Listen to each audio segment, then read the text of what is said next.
right? My name is Brooke. We met earlier. I don't think I mentioned I'm technically the general manager of this hostel, so you can blame me for a lot of what you see here.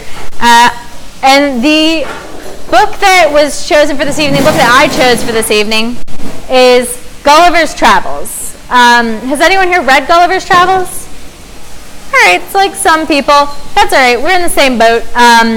So basically, Gulliver's Travels is the story of a man perpetually getting shipwrecked in places where there are like fantastical people, beings. He first ends up in the land of the Lilliputians. It's like very tiny people, and then I'm going to stop trying to pronounce names because they get wild real fast. He ends up in a land of giants. He ends up in a floating island run completely by math.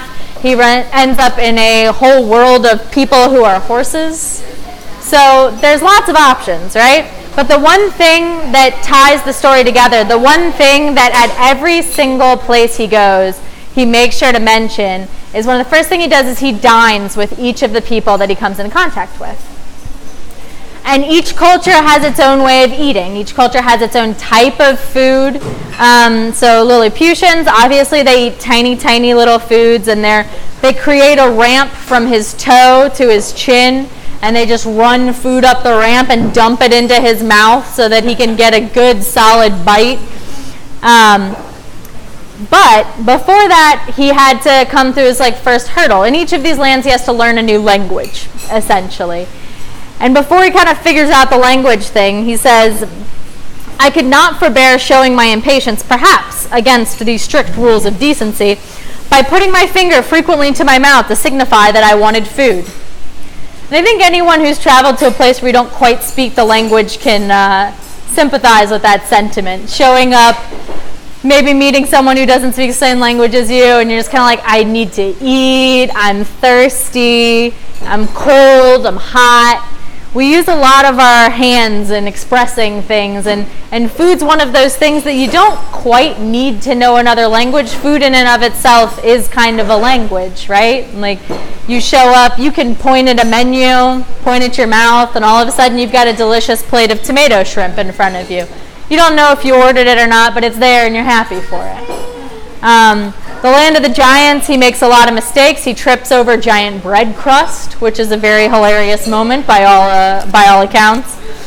When he gets to the floating islands, they're very mathematical, and all of his dishes come out mathematically focused, right? So they're a very exact society. They've designed an entire floating civilization. So everything he gets is an exact triangle or cut into the shape of a hexagon or a harp, which is apparently also mathematical. So a lot of shaped foods. And then the horse people, of course, eat oats, and almost exclusively oats.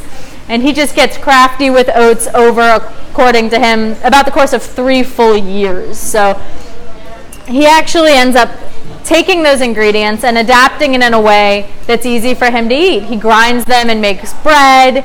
He collects herbs from the ground and turns them into a salad. So a huge part of that is him going from land to land, starting off with crude hand symbols and kind of eating whatever was available to him along the way as a show of hospitality and also as an understanding of that culture at a very base level. So he ends up spending the most time with the horse people and ultimately adapts their food into his own, which I think is really part of what the American story with food ends up being, right? We get a lot of people come to this country and they bring with them traditions and flavors and foods and ingredients, and all of a sudden we all end up in this great, beautiful melting pot, and sometimes you make an adjustment and it turns out great, and sometimes you don't. Sometimes you end up with Boca Taco, and sometimes you end up with the same Chinese restaurant 90 times over, right? But overall, I thought that it was just really important to look at the story and realize that food's an access point for all of us. You can order it without language. You can enjoy it with someone without having to say a word for each other. And this is one of the quotes near the end of the novel as he's kind of summarizing his experiences. He says, "It is easy for us who travel into remote countries, which are seldom visited by Englishmen or other Europeans, to form descriptions of wonderful animals both at sea and land, whereas a true traveler's chief aim should be to make men wiser and better, and to improve their minds by the bad as well as the good, and set an example of what they can deliver to foreign places and bring home. So, thank you very much.